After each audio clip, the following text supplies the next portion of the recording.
We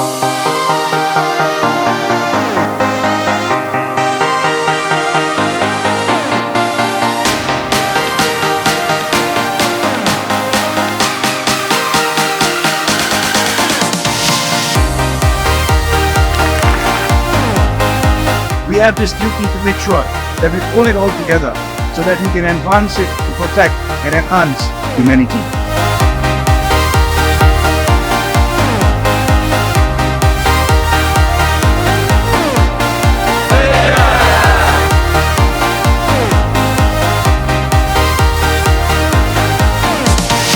Como sabías todo el mundo, vivimos en un mundo de ciudades y entre la ciudad más importante en 2025 sería Kuala Lumpur y Malaysia.